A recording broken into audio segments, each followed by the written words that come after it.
terlihat itu Allah pun itu. yang menjelaskan Allah itu roh. Injilmu dalam bahasa Arab. Bukan. Nah, bukan aku bertanya sama Al-Quran kalian. Kalau kami, pelajaran kami mengatakan bahwasanya kami akan melihat wujud yang sebenarnya Allah itu. Udah? Kami akan melihat wujud yang sebenarnya. Udah? Itulah wujud Yesus yang kami lihat. Itulah nanti yang menghakimi.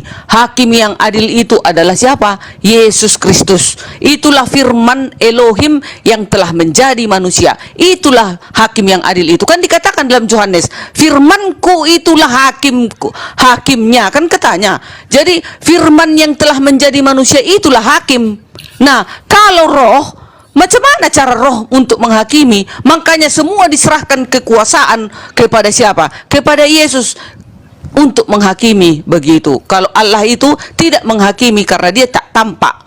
Nah, kami sudah jelas, hakim yang adil bagi kami Kristen adalah Yesus Kristus. Nah, sekarang aku mau tanya sama kalian tadi, kalau itu jawaban kalian, nanti kalian akan melihat, kan kalian bilang, tetapi kalian enggak jelaskan bagaimana cara penghakiman di kalian, hanya mengatakan, "Hei Darni, kau sudah melakukan kejahatan, kau begini-begini." Dari mana caranya Allah itu berkata seperti itu? Sementara dia kan tak tampak, kalian bilang Allah kalian bilang nggak nampak, keberadaannya nggak diketahui. Nah, bagaimana caranya dia menghakimi? Kalau kami udah jelas, Yesus hakim yang adil. Jangan, tidak ada lagi mau dipertanyakan di dalam Kristen. Udah jelas. Okay. Nah, itu. Shalom, assalamualaikum warahmatullahi wabarakatuh. Ya, ini saya menarik ya, makanya saya ingin menjawab pertanyaan Bu Darni itu ya. Jadi teman-teman sudah menjelaskan, tetapi rupanya sulit atau tidak mau diterima oleh Bu Darni. Nggak apa-apa. Saya mulai tadi dari ada Bapak tadi yang sempat motong bahwa ada bahasa kitab mereka lebih duluan, kitab yang lain belakangan, maka harus dilihat siapa yang duluan, itu kemudian menjadi syarat dia benar dan yang belakangan tidak benar. Salah. Ini bukan soal yang mana lebih dulu dan mana yang belakangan. Pertanyaannya, mana yang benar, mana yang salah. Kalau orientasinya lebih dulu kemudian menjadi syarat kebenaran, maka Fir'aun lebih duluan daripada Yesus. Gitu. Maka Fir'aun lebih benar daripada Yesus. Kan standarnya salah itu. Kemudian Bu Darni, begini Bu Darni. Ketika umat Islam menjelaskan tentang konsep ketuhanan, ya, itu tidak akan pernah sampai kepada akal orang-orang Kristen yang menjadikan manusia sebagai Tuhannya. Jangan mengukur itu dengan logika saudara atau dari pandangan dogma gereja yang sudah tertancap dalam pikiran umat Kristen. Tidak terlihat itu bukan tidak ada. Contoh, ya, saya jelaskan Tuhan saya tanpa saya harus menyentuh kitab suci manapun. Gitu. Karena kalau kita menjelaskan tentang konsep ketuhanan berdasarkan kitab suci saya, bagaimana mungkin kitab suci yang mereka imani saja mereka tidak pahami, bagaimana mungkin kemudian kita menjelaskan konsep Tuhan itu dengan kitab suci yang mereka tidak imani. Jadi saya pakai bahasa sederhana yang mudah dipahami. Pertama, tidak terlihat itu berarti bukan tidak ada. Itu yang pertama. Contoh, siapa yang pernah melihat angin? Apa warnanya, apa bentuknya? Konteksnya tidak terlihat. Kan gitu. Tetapi kita semua manusia ini percaya bahwa udara itu ada. Betapa bodohnya kita ini menjadi manusia. Kita nggak pernah lihat. Tapi kita percaya. Kan gitu. Nah, angin tidak... sabar dulu. Ini angin bukan soal ini. Iya, sabar dulu bro. Jadi gini. Sekarang kalau konteksnya melihat, siapa yang pernah melihat angin? Nggak ada yang pernah melihat. Kalau angin itu merupakan ciptaan daripada Tuhan, daripada Allah, ciptaannya saja kita tidak pernah lihat, tetapi kita percaya ada, bagaimana dengan yang menciptakan? Kan gitu. Kalau syaratnya harus dilihat. Nah, kemudian saya masuk pada sisi yang kedua. Ciptaan dan pencipta. Saya nggak mau maksa umat Kristen untuk tidak menjadikan Yesus itu sebagai Tuhan. Terserah, sekarapmu aja. Dan saya tidak memaksa orang Kristen untuk percaya Tuhan orang Islam yang kami tuhankan. Tapi syarat ini berlaku. Pertama, yang namanya pencipta, dia harus memiliki dua syarat yang harus berlaku. Yang pertama, pencipta itu dia tidak berawal dan dia tidak berakhir. Syarat yang kedua, pencipta itu dia tidak terikat ruang dan waktu. Ciptaan, dia harus memenuhi dua syarat. Apa syaratnya? Syaratnya dia berawal dan dia berakhir. Syarat yang kedua, dia terikat ruang dan waktu. Ya. Nah, pencipta tidak boleh dijadikan ciptaan, atau dalam waktu yang sama dia juga ciptaan dan dia juga pencipta. Itu merusak akal sehat kita. Karena tidak akan mungkin sama. Terlepas dari iman Kristen yang menyamakan itu, lain cerita. Sekarang mari kita ambil semua yang dituhankan oleh manusia yang mengaku beragama. Kan gitu. Yesus, dia lahir, maka gugur dia sebagai pencipta karena dia berawal. Kemudian yang kedua, Yesus, dia makan, dia tidur, dia ngantuk, terikat ruang dan waktu. Maka syarat sebagai pencipta, dia tidak masuk dalam kategori itu. Tetapi Yesus masuk dalam kategori ciptaan. Jadi umat Kristen mau menjelaskan Yesus itu dengan apapun, syarat ini tidak masuk dalam kategori itu. Kan gitu. Jadi sudahlah, itu yang saya ingin katakan, bahwa tidak terlihat itu berarti bukan tidak ada. Sekarang, bagaimana kemudian Tuhan Islam itu menghakimi gitu? Karena dia tidak terlihat. Kita semua ini bicara surga dan neraka, siapa yang pernah ke sana? Kenapa kalian percaya ada surga dan neraka? Itu dulu standarnya Bu Darni. Kan gitu loh. Boleh-boleh saja Anda mau menjelaskan tentang konsep Tuhan itu, tetapi mohon maaf yang sebesar-besarnya, saya ingin sampaikan bahwa konsep teologi Kristen yang ditawarkan kepada umat manusia pada abad-abad akhir ini, itu sudah tidak lagi berlaku dan ditolak oleh logika sehat. Di semua negara, kekristenan mengalami kemunduran yang sangat signifikan. Karena apa? Konsep ketuhanannya harus bertentangan dengan akal manusia, atau sederhananya, mengimani Yesus sebagai Tuhan, maka dia masuk dalam kategori manusia yang sangat tidak berakal. Sekian dan terima kasih, silahkan dilanjutkan. Nah, tadi Artinya Kristen botol. Waduh. tunggu dulu. Jangan dipotong ya, dokter. Tadi Bapak itu sudah lama, aku juga lah sekarang giliranku. Nah, jawaban belum ada ya. Kita belum lari ke konteks ketuhanan. Kita ini sekarang hakim yang adil. Siapa kelak menghakimi manusia? Nah, tadi di tempat umat muslim belum ada jelas aku tangkap bagaimana detailnya caranya penghakiman itu. Nah, tadi saya sudah dengarkan kalian bilang Allah itu tidak baru berapa jelas. menit. Tunggu, Nggak boleh gitulah. Bukan Bang Aristo. Aristo lama kali, aku masih baru 1 menit kok. Aduh, dan cenglah kalau gini. Nggak ada coba artinya pun. Ngapain aku di sini kalau aku dipotong-potong? Ayolah, lanjut. Aduh, nggak sor lah kayak gitu dah.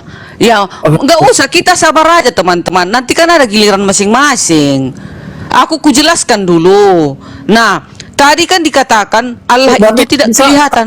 sih, Bu, dari manusia mati kiamat tahapannya seperti apa? Apakah langsung auto surga atau ada antrian lagi? Dijelasin itu. Nah, sekarang kita kan jangan lari-lari satu-satu lah. Sekarang kita kan membahas tentang penghakiman. Itunya yang kita bahas ini. Kalau di Kristen kan udah jelas-jelas dikatakan 2 Korintus 5 ayat 10. Sebab kita semua harus menghadap tahta pengadilan Kristus. Jadi supaya setiap orang memperolehnya apa yang patut diterimanya sesuai dengan yang dilakukannya dalam hidupnya ini. Siapakah kelak yang menghakimi itu? Kan udah dibilang menghadap kita ke tahta pengadilan Kristus, dan firman yang telah menjadi manusia itulah yang akan menghakimi kita. Siapa itu? Itulah Kristus. Nah, sekarang Tuhan aja Allah sudah mengatakan di Mazmur 50 ayat 8, langit memberikan keadilannya sebab Allah sendirilah hakimnya. Kan katanya. Nah, kalau nggak mungkin 2 hakim, satunya nanti hakim. Nah, nggak boleh bertabrakan itu. Tetapi di dalam Mazmur Perjanjian Lama dikatakan Allah lah hakimnya. Nah, makanya diserahkan kepada Yesus. Yesus itu adalah Trinitas kedua daripada apa? Trinitas itu. Firman yang telah menjadi manusia. Karena Allah itu tidak nampak dan tidak kelihatan. Karena dia roh. Makanya semua kuasa diberikan kepada siapa? Kepada Kristus. Makanya dihadapkan setiap manusia ke hadapan Kristus, ke tahta pengadilannya. Bayangkan itu. Semua bangsa akan dikumpulkan di hadapan. Yang mengumpulkan itu yang jelas, yang kelihatan, itulah Yesus. Itu di Kristen ya. Tapi kalian macam mana cara penghakiman untuk kalian? Kan itu yang dari tadi aku mau tanya. Rupanya belum ada jawaban. Begitu loh Pak Dokter. Oh ya, makasih. Ya, gini Bu Darni. Tadi kan sudah kita sebutkan ayatnya ya, bahwa di dalam suratul Fatihah saja Allah sudah berfirman Maliki Yaumiddin, yang merajai nanti di hari kiamat, yang menjadi penghakim nanti di hari kiamat. Nah, kalau memang Bu Darni nanti membahas tentang bagaimana konsep dalam penghakimannya saat itu, Islam juga punya literasi Bu Darni. Ini ya, waznul a'mal, timbangan beberapa amal. Nanti kita itu ditimbang amalnya di hari penghakiman itu. Nih, wa ammal waznu, adapun timbangan amal, faqalallahu ta'ala. Di sini Allah Subhanahu wa taala berfirman, wa nadha'ul mawazinal qista. Nanti kata Allah, kita akan meletakkan beberapa timbangan secara adil liyaumil qiyamati, di hari kiamat, maka fala tudhlamu nafsun syai'a. Di saat itu tidak ada sedikit pun kecurangan. Wa in kana mithqala habbatin min khardhalin, meskipun hanya sebiji sawi pun akan ketahuan, ataina biha, akan kami tampakkan kepada mereka. Bu Darni dulu pernah melakukan apa saja, sekecil apapun akan ditampakkan nanti. Siapa yang menampakkan ini nanti? Nadha'u, ya, Allah sendiri yang meletakkan beberapa amal itu. Wa kafa bina hasibin, dan cukuplah kami, kata Allah, yang akan menghisap semuanya. Allah nanti yang menghisap sendiri semuanya. Nah, kemudian waqala ta'ala, Allah Ta'ala berfirman, fa idza nufikha fis suri, tatkala sangkakala itu sudah ditiupkan. Iya, ini tugasnya malaikat Israfil ya. Fala ansaba bainahum yauma idzin, maka tidak ada istilah keluarga nanti di hari itu. Wala yatasaalun, dan tidak ada orang yang akan saling bertanya. Semuanya memikirkan diri sendiri nanti di hari penghakiman itu. Akan memikirkan diri sendirinya, selamat apa tidak. Maka faman thaqulat mawazinuhu, barang siapa yang timbangan baiknya itu berat, faulaika humul muflihun, maka dia termasuk orang-orang yang selamat. Waman khaffat mawazinuhu, kalau timbangan amal baiknya itu ringan, faulaika alladzina khasiru anfusahum, maka mereka itulah adalah orang-orang yang merugi. Dan mereka di mana nanti? Fi jahannam khalidun, mereka ada di neraka jahanam, mereka kekal di sana. Surah Al-Mu'minun ayat 101 sampai 102. Nah, di sini ada hadis juga, wa an Aisyah radhiyallahu anha, Diriwayatkan dari Sayyidah Aisyah radhiyallahu anha qalat, suatu saat Sayyidah Aisyah mengatakan, "Qultu ya Rasulullah, wahai Rasulullah," suami beliau Nabi Muhammad, "hal tadhkuruna ahlikum yaumal qiyamah? Apakah kalian nanti akan mengingat keluarga kalian di hari kiamat?" Faqala, lalu Rasulullah menjawab, "Amma fi thalathati mawadhi'a fala yadhkuru ahadun ahada." Ada 3 tempat nanti di hari kiamat orang tidak akan mengingat orang lain, akan hanya mengingat dirinya sendiri. Yang pertama, indal mizan, ketika di hari timbangan. Hatta ya'lama ayakhiffu mizanuhu am yathqul, sampai dia nanti tahu bahwa timbangan amal baiknya itu berat atau ringan atau berat.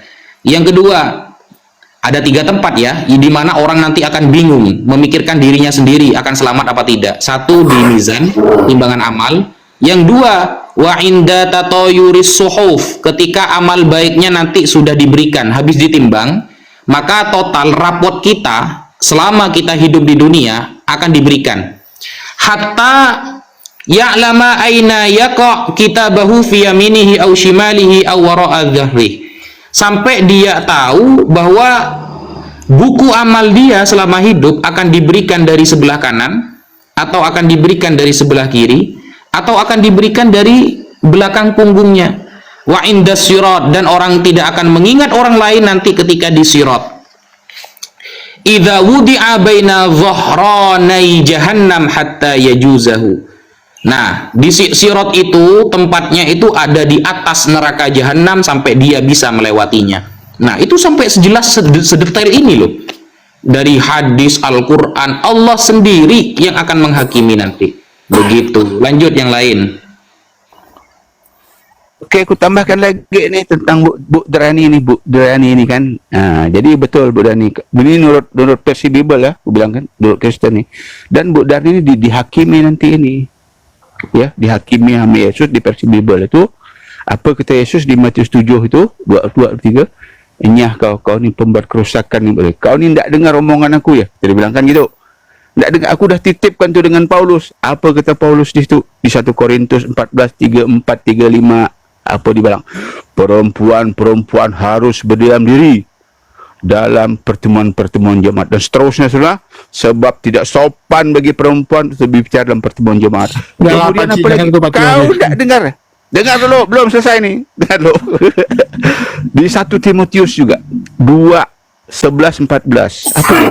Seharusnya perempuan berdiam diri dan menerima ajaran dengan patuh. Aku tidak mengizinkan perempuan mengajar, kan? Bu Drani ini nak ngajarkan kita pula. Ya kan gitu. Mak, tak boleh Bu Drani dimarah sama Paulus, dimarah sama Yesus. Makanya Yesus bilang, enyah kau, aku tidak mengenal kalian. Aku tidak mengenal kau ni membuat kerusakan. Kau tidak mau dengar omongan aku, dia bilang gitu. Aku dah ngomong-ngomong, aku ni penghakim adil, dia bilang kan. Hah? Apa dia bilang? Yesus bilang, dia udah ngomong seperti itu. Aku tidak dapat berbuat apa-apa, penghakimanku tu adil, dia bilang. Ya. Jadi Bu Dhani pikirkan lagi, Bu Dhani, ya kan? Bu Dhani itu pikirkan lagi ya. Sebab mereka tidak dibolehkan untuk berbicara. Mereka harus menundukkan diri seperti yang dikatakan oleh hukum Taurat. Jika mereka ingin mengetahui sesuatu, baiklah mereka menanyakan kepada suaminya. Tanya dengan suami kau ni. Kalau tidak boleh, kalau tidak boleh gitu. Okey, lanjut. Silakan Bu Dhani. Oke ya. Nah, Bapak juga termasuk salah di situ. Perempuan itu banyak kegunaannya di dalam jemaat-jemaat. Contohnya, perempuan itu harus mengajar orang-orang muda, kata Paulus. Mana ayatnya? 1 Korintus 14 ayat 1. Kejarlah kasih itu dan usahakanlah dirimu beroleh karunia-karunia roh, terutama karunia untuk bernubuat. 1 Timotius 4 ayat 13. Sementara itu, sampai aku datang bertekunlah dalam membaca kitab-kitab suci, dalam membangun dan dalam mengajar. Kita itu disuruh mengajar. Kalau nggak ada perempuan-perempuan yang sudah berumur, contoh ke ibu ini umur 50 tahun, ibu ini harus mengajar yang lebih muda dari aku. Tetapi yang maksud Paulus di situ, perempuan tidak boleh mengajar itu kalau dia balik ke hakim pemimpin dulu, Bu. Balik ke hakim, pemimpin ya. di gereja maksudnya itu nggak boleh ya. Kalau masih ada pria lelaki yang tangguh yang mampu seharusnya baiklah dipilih laki-laki jangan wanita begitu loh.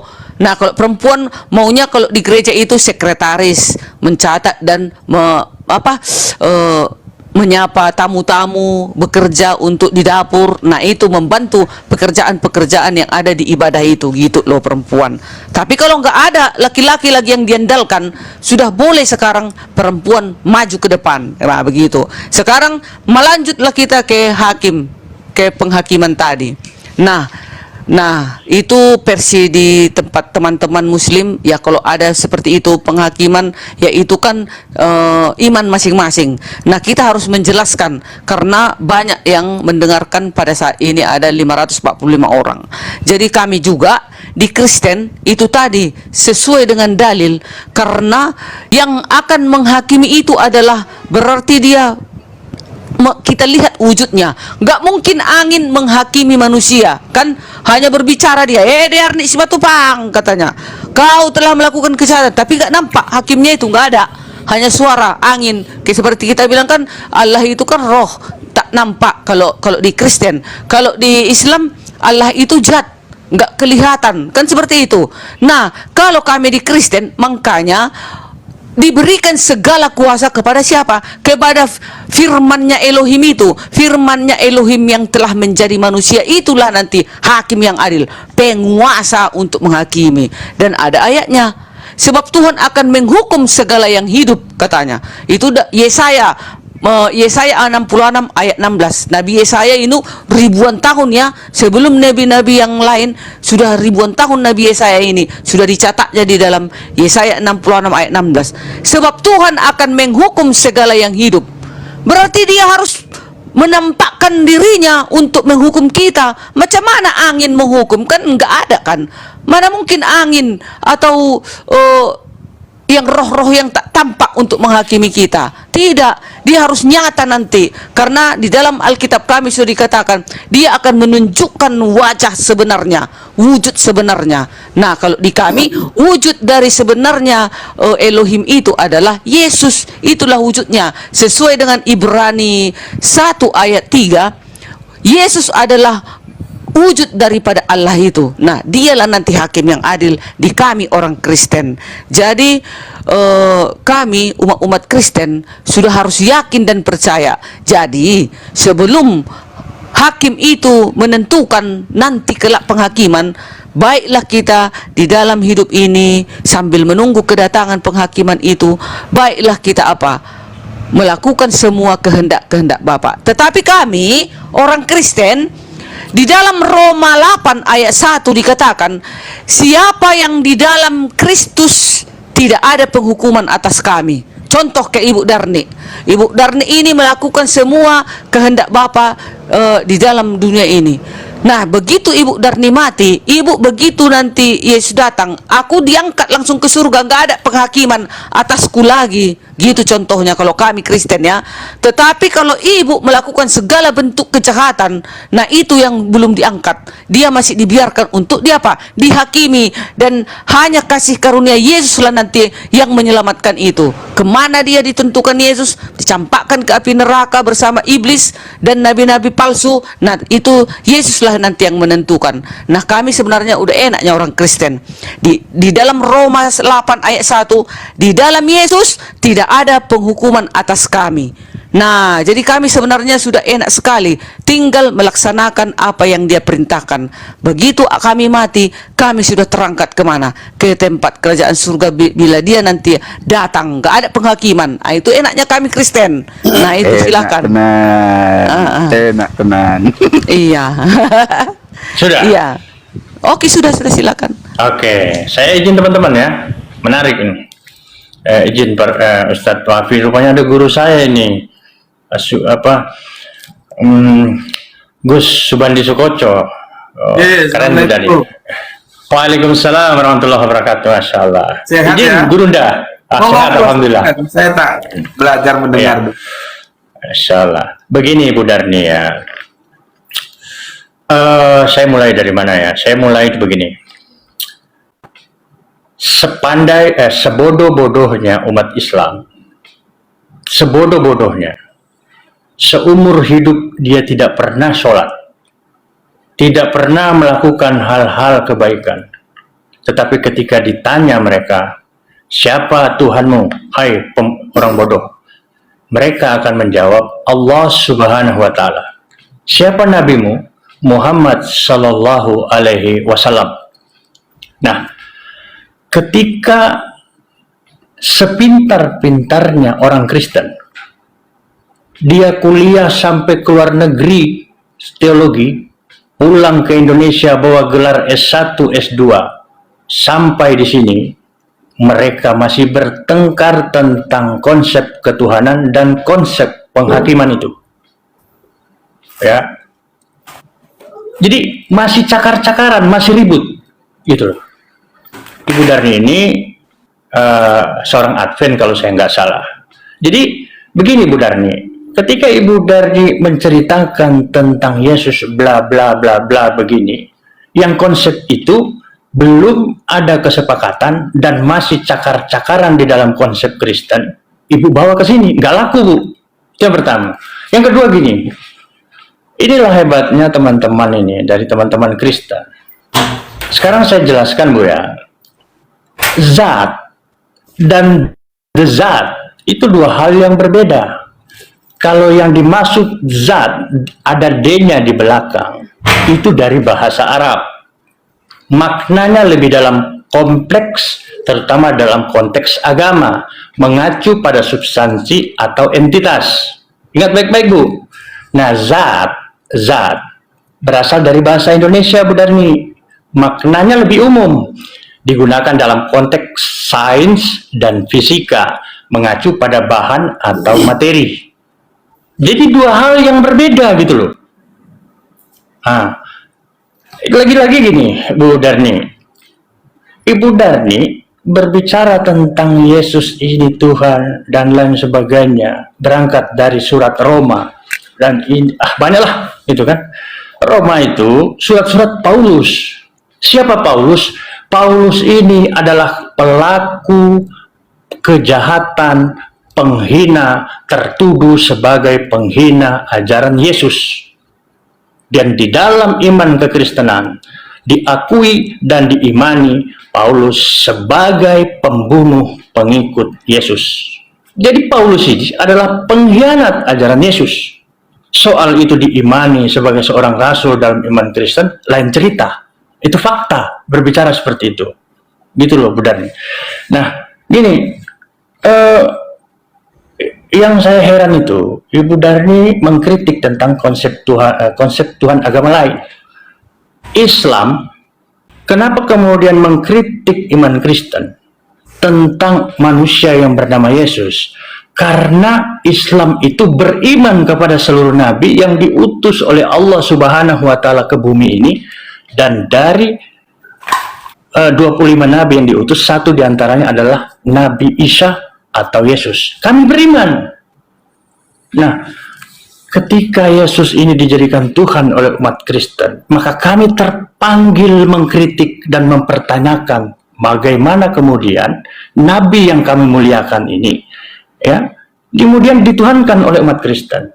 Nah, berbeda dengan umat Kristen, berbicara tentang konsep Tuhan yang kami imani, Nabi Muhammad dan Al-Quran, itu tidak diimani oleh Bu Darni dan teman-teman Kristen. Lalu pertanyaannya, urgensinya apa? Mereka tidak imani, mereka kritik.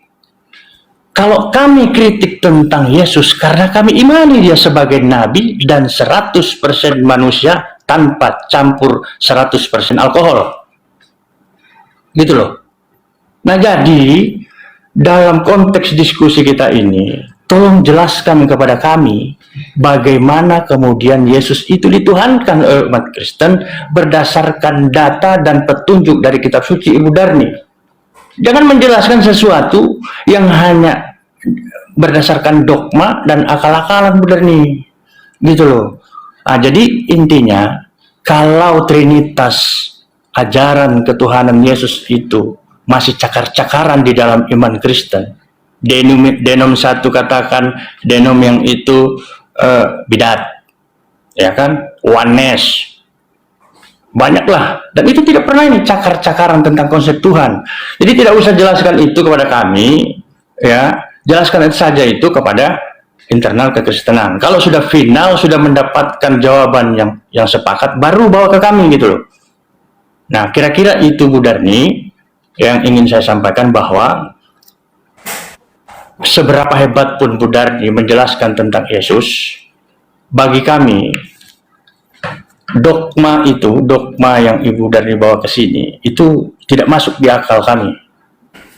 Dan sesuatu yang tidak masuk di akal kemudian kita paksakan, itu lebih kepada apa ya? Lebih kepada sesuatu yang sangat bodoh menurut saya. Nah, itu mungkin kira-kira. Sekian dan terima kasih. Mohon maaf agak panjang. Oh, oke.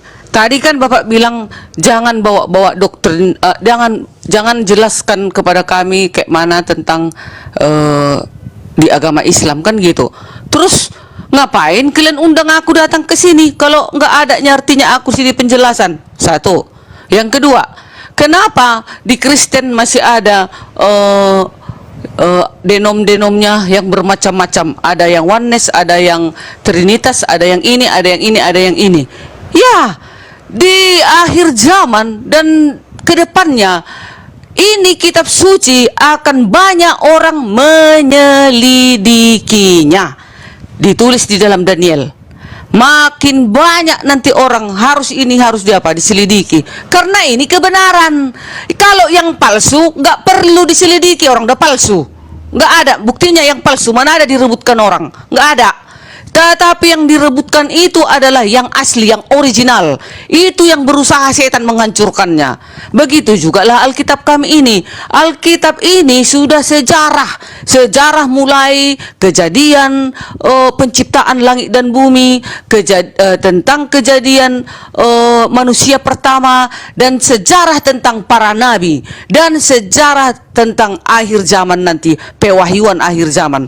Jelas tertulis di dalam Kejadian sampai Wahyu. Nah, jadi ngapain aku datang kemari? Karena aku diundang. Kalau aku nggak diundang, ngapain pula aku ikut campur dengan urusan seperti ini? Nah, tetapi kalau ada teman-teman yang mau berdiskusi, aku jawab sesuai dengan imanku. Nah, kalau kalian mengatakan nggak cocok ibu mau membahas seperti itu di sini, jadi ngapainlah kita diskusi? Baguslah aku di rumah tadi aku nyanyi, udah nggak tegang sarapawa. Di sini kalian kira nggak memakai tenaga yang energik? Di sini harus memakai AQ 200 sebenarnya untuk melawan kalian. Tetapi aku AQ-ku di bawah 80-nya masih AQ-ku. Tetapi namanya sudah penginjilan.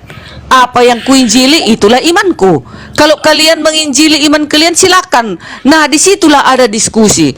Tapi kita jangan saling menghujat. Tidak boleh saling menghujat. Itu bukan diskusi namanya. Itu mau perang. Yang seperti itu. Berperang nggak di sini, berperang di lapangan.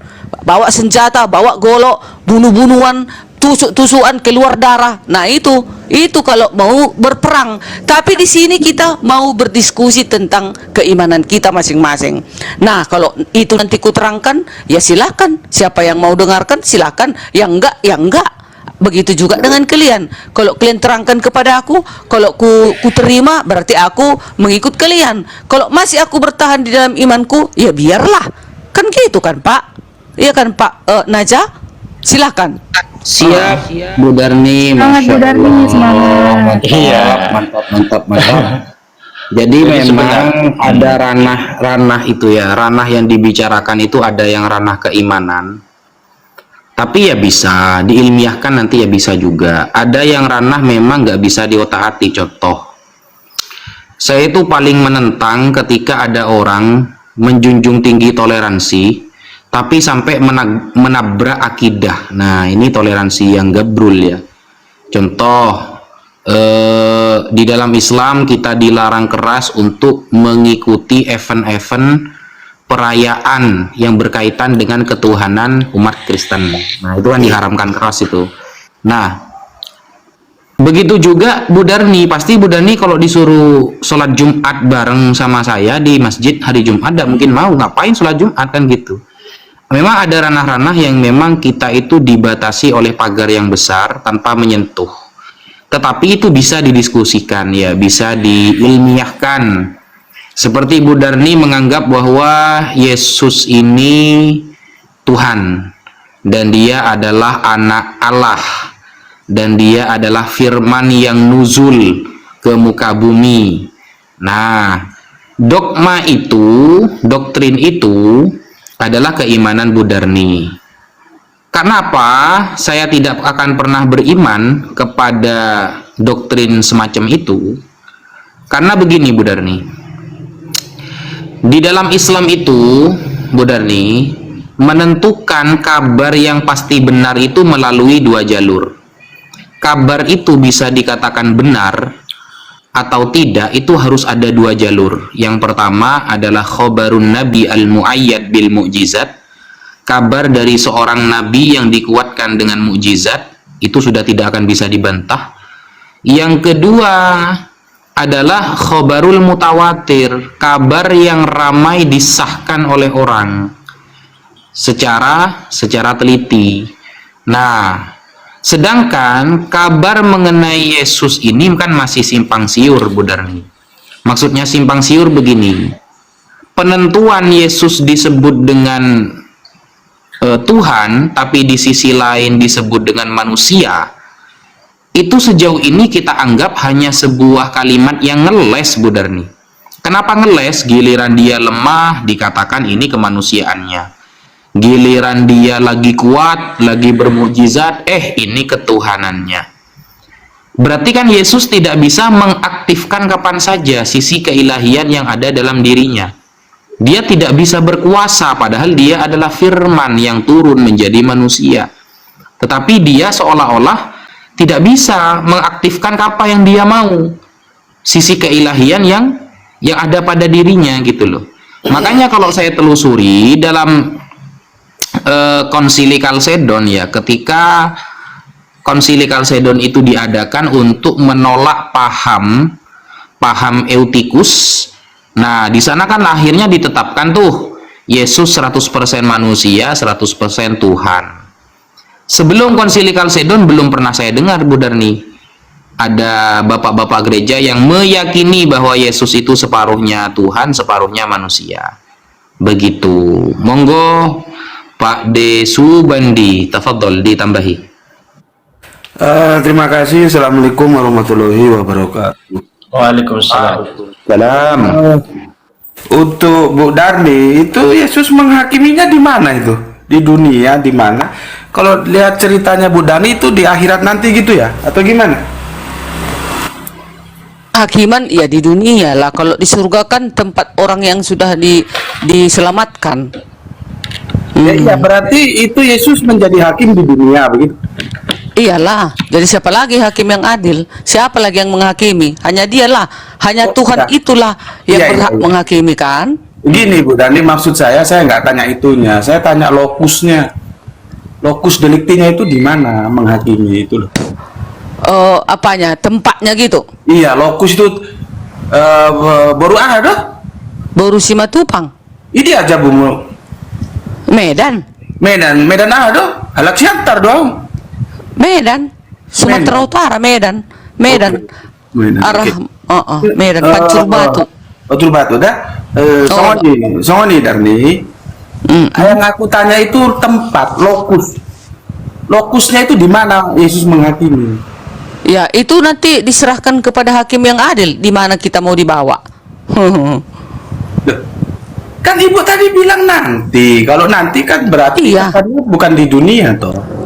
Di dunia lah kita penghakiman itu loh. Masa di surga penghakiman? Terus Ibu sudah dihakimi belum? Ya sekarang belum. Kapan dihakiminya? Kan kita nggak tahu. Penghakiman itu kan hanya Yesus yang tahu. Loh, Dia yang menentukan iya. kapan dia mau datang menghakimi kan? Iya. Siapa yang sudah dihakimi? Yang sudah dihakimi belum ada kan? Belum ada terjadi penghakiman. Lah iya berarti kan bukan di dunia toh? Loh, di dunia dong Pak, penghakiman. Nanti dia yang menentukan kapan dia mau datang menghakimi. Hanya kita berjaga-jaga, dikatakan di dalam kitab suci ini. Aku akan datang ke dunia untuk menghakimi. Yohanes 9 ayat 39. Kan katanya, semua manusia akan dihadapkan ke tahta pengadilanku, pengadilan Yesus. Nah udah, kalau sudah ada tercatat di situ, ya udah nanti kita tunggu aja kedatangan penghakiman itu.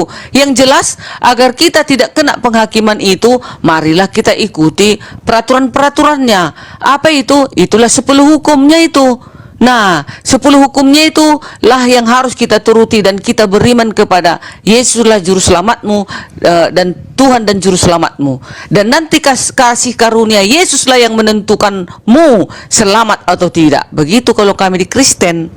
Iya Bu, yang saya tanyakan itu sebetulnya tentang hakim. Gini lah.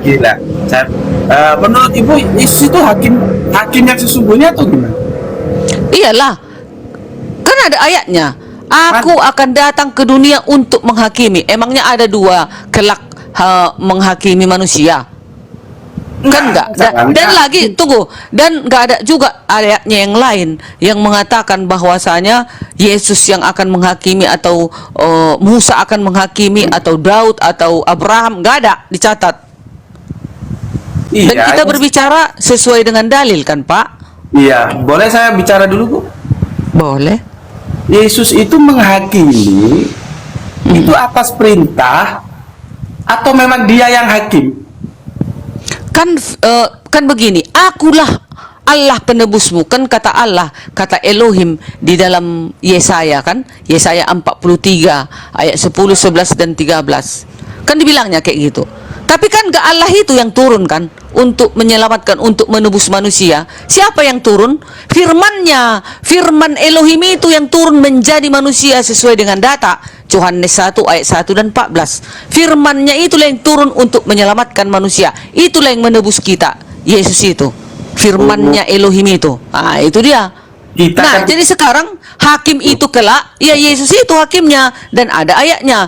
Nggak boleh aku ngarang-ngarang, nggak pun ada ayatnya berani aku membilang Yesus hakimnya. Ini ada ayatnya, catatannya ada. Iya Bu, ya gini Bu, tolong perhatikan pertanyaan saya supaya Ibu fokus nggak kemana-mana. Pertanyaan saya itu, Yesus itu menghakimi itu atas dasar apa? Memang dia itu hakimnya atau dia diperintahkan untuk menghakimi gitu? Nggak ada diperintahkan. Itu sebenarnya Yesus ini kan udah kita bilang, kalau kami ya di pelajaran kami Kristen, Yesus itu adalah firman Allah, Trinitas yang kedua ya, firman Allah yang turun ke bumi ini untuk misi penyelamatan, dan misi penghakiman pun semua Yesus yang mengadakannya, dan ada dalilnya. Ibu, tolong perhatikan Bu ya. Yesus kan menghakimi, kita setuju toh? Yesus ya. Pertanyaan saya, Yesus menghakimi itu A, memang Yesus itu sebagai hakim sejati, atau Yesus diperintahkan untuk menghakimi? B, nah, Ibu pilih mana? Atau terus B? Coba Bapak dengarkan ayat ini, Yohanes 9 ayat 39. Yesus berkata, aku akan datang ke dunia untuk menghakimi. Kalau udah kayak gitu katanya, apalah itu? Menurut Bapak apa artinya itu? Iya Ibu, saya setuju. Kan kita sudah. Sebentar Bu. Ya udah, nah gini, udah tunggu. Kita udah 5 kali. Nah dari jawabanku sebagai aku Kristen, itulah jawaban saya. Yesuslah hakimnya, nggak ada yang lain. Nah itu. Iya, saya kan setuju Bu dengan apa yang Ibu sampaikan. Saya setuju. Yesus menghakimi, oke, saya setuju ya.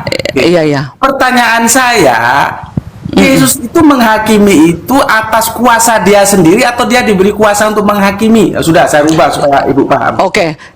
Udah tahu aku maksud Bapak itu, karena kan ada bapaknya kan gitu, ada bapaknya. Tetapi kami juga di dalam doktrin kami mengatakan Trinitas itu adalah 3 tapi 1. Bukan 3 Tuhan kami, tetapi Trinitas itu adalah Allah Yahweh. Bu, gini Tunggu, Bu. enggak, dia harus ke situ. Harus ke situ baru. Kita tidak berbicara Trinitas, kita bicara harus. Nah, kalian kan sekarang siapa Yesus itu? Kan gini, siapa Yesus itu? Apakah dia diberi kuasa? Kan begitu selalu kalian bertanya. Nah, Gini, Bu. Kita kujelaskan nanti kalau ada waktunya kita bicara Trinitas, monggo. Kita ini berbicara hakim, jadi ada constraint, ada batasan. Kalau Iya. kita menyusun karya ilmiah itu tentang hakim, yang hakim saja. Saya hanya tanya, ya, Yesus menghakimi, kata Ibu, oke, saya terima, kan? Pertanyaan saya, Yesus menghakimi itu atas otoritas dia atau dia diberi otoritas? Iya, tahu aku. Waktu dia berkata itu, dia mengatakan penghakimanku tidak datang daripada aku, tetapi datang dari dia yang mengutus aku. Kan katanya kan. Oke, Nah, setuju. tetapi kalian kan, tunggu dulu. Belum. Saya belum dikasih kesempatan, Ibu. Ibu percaya ayat itu kan? Ya pasti dong. Berarti yang punya kuasa menghakimi siapa? Kan sudah dikatakan, aku akan datang ke dunia untuk menghakimi. Bukan dikatakannya Elohim akan datang ke dunia untuk menghakimi. Enggak ada kan Iya, ditulis Ibu. seperti itu. Iya, Ibu. Aku sudah nggak keberatan Yesus menghakimi. Ya, oke. Ya, Iya. oke ya. Yesus menghakimi ya. Pertanyaan saya, kuasa penghakiman itu milik Yesus atau Yesus diberi kuasa untuk menghakimi? Milik Yesus karena dia adalah bagian daripada yang keluar daripada Elohim. Jadi itu milik dia, penghakiman itu milik Oke. Yesus. Saya ulangi ya. Berarti Ya. menurut Ibu, Yesus itu memiliki kuasa untuk menghakimi, gitu. Yes, sesuai dengan data, bukan menurutku. Sesuai dengan Yohanes 9 ayat 39. Yesuslah yang akan menghakimi dunia. Titik. Bu. Bukan aku yang bilang. Ibu, Ada data, dalil. Sebentar, Bu. Ibu ini gimana ya? Yohanes 9 itu menyatakan Yesus menghakimi dan aku sudah setuju. Yang aku permasalahkan, kekuasaan menghakimi itu punya siapa sebetulnya? Punya Yesus kah atau ada orang lain yang punya dikasihkan Yesus? Itu Karena loh. dia, karena dia sudah turun ke bumi, tentulah dia kuasanya. Iya, Bu. Gini, Bu ya. DPR itu punya kuasa nggak, Bu? Aduh, jangan sama-samakan DPR dengan Yesus. Aduh. Beda kali, jauh. Sekarang gini aja lah. Enggak. Sekarang gini, Ibu baca Yohanes 5:27, saya mau dengar. Ayo.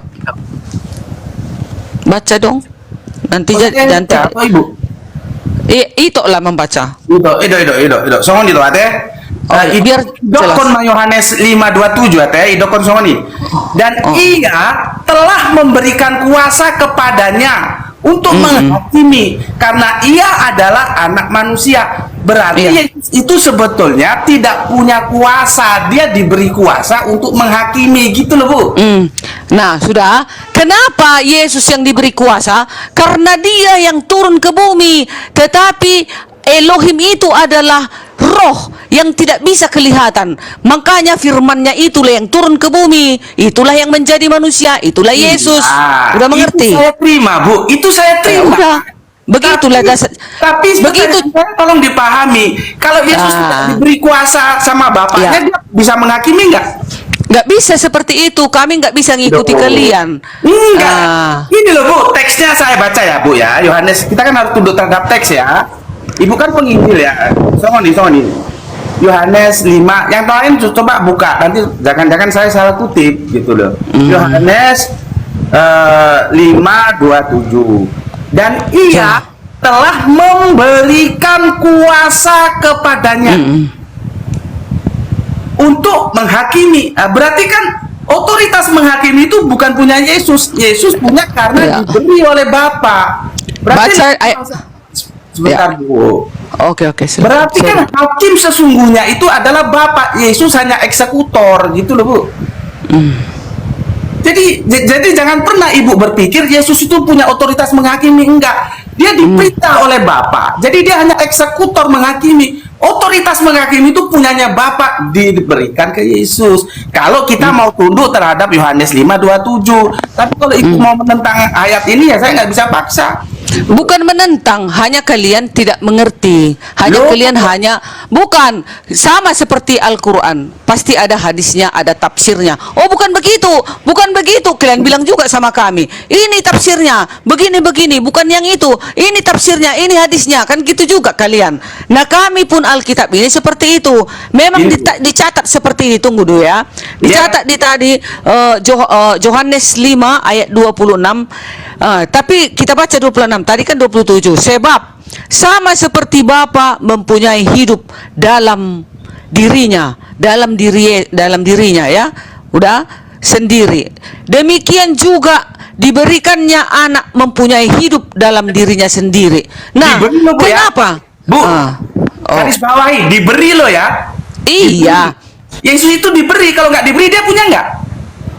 Kan sudah saya bilang, kenapa enggak Allah sendiri yang turun untuk menghakimi? Kenapa tidak Allah sendiri turun menghakimi? Karena dia adalah roh, tidak tampak dan tidak kelihatan. Itu, Tunggu Bu. dulu, dengarkan dulu. Makanya, Tunggu. Ibu dari tadi Sebentar, aku sebentar, bilang, sebentar. Enggak, Ibu Selesai ngomong. Jangan dulu, ini kalau sudah ini pelajaran kami, no komen kalian. Kalian nggak boleh komen, hanya kalian bertanya boleh. Kalau udah 3 kali ku jawab, jangan lagi sampai 10 kali, bosan. Nah ini terakhir. Kenapa Yesus? Kenapa diberikan kuasa? Yes, tadinya kan Allah. Kalau kalian melihat, kalian bilang kan Allah yang akan menghakimi, Allah yang akan menghakimi, ya kan? Tetapi macam mana Allah menghakimi sementara dia tidak kelihatan? Nah sama seperti kami juga. Kenapa tidak Allah itu tidak turun menghakimi? Karena dia adalah roh yang tidak tampak dan tidak kelihatan. Maka diutusnya lah firman-Nya. Firman-Nya lah yang diturunkan menjadi manusia. Itulah yang akan menghakimi dunia. Gitu dia. Nah, Bu, Ibu nggak usah bolak-balik, saya sudah setuju. Enggak boleh, harus ke situ larinya supaya mengerti. Kalau enggak seperti Kan itu saya kalian nanti setuju. Saya banyak kan pertanyaan. setuju dengan yang Oke, Ibu oke. sampaikan. Kan Sudah. nggak ada masalah toh, saya setuju toh. Oke lah, udah capek aku kalau udah 5 kali ku jawab, Tidak lalat diulang-ulang, nyerah aku, nyerah. Marah. Onang songoni, Nyerah. dang boy do songoni, dang boy do Dah. songoni. Saya main nggak 5 kali dah, Bo. Lu Ternyata jauh. di pasar bata ini ikut bete ini. Oi. Ya. Enggak. Enggak ketemu. Iki dolorku, tapi nek Ibu Simatupang ya? Iya. Iya. Aku Tagalog do. Baido? Wah, tapi logat itu kayak logat Jawa. Iya, karena aku pejabat peranakan Jawa Batak. Iya, iya. Sama gitu ada. Nih, kita lanjut Ibu ya, kita lanjut. Ini kan kita diskusi, Bu, ya. Udah lah itu, udah lojaku, udah 5 kali ku jawab, malas dah. Oh iya, ada. Aku Ibu, maafkan saya kalau ada salah-salah ya. Oke. Enggak marah aku, cuman kadang kalau udah lewat dari 5 kali udah jenuh aku, lojak Oke, Bu. Oke, Bu. tegang leher apaku ini, suaraku. Iya, iya. Oke, terima kasih. Mulai tegodang tamu sudah ada. Saya kembalikan Oke ke lah. moderator kalau gitu. Monggo silakan Pak moderator atau Kang Sugi. Assalamualaikum Pak Desugi. Silakan Pak Waalaikumsalam Desugi. warahmatullahi wabarakatuh. Bang Handi jadi patung aja. Kenapa nggak Bang Handi bicara? Kan bisa di aris itu. Dia bilang nggak pede karena nggak ada mic dia. Dia cuma mau bicara kalau ada mic. Oh iyalah, memang jauh nanti ya, jadi agak kecil. Ya udahlah, si Roma dengar suara si Ani aja dulu. Iya, ini di sampingku dia. Ya Roma. Atau hujan di gini, atau Roma hanya memberikan koin aja dulu sama si Ani. Oke, aku ambil handphonenya, biar kasih koin. Ya silakan Pak Desugi. Enggak lah, ecek-eceknya itu bukan, supaya dia juga terhibur di situ. Acara apa kalian di situ, dokter? Halo, 1 2 3 cek.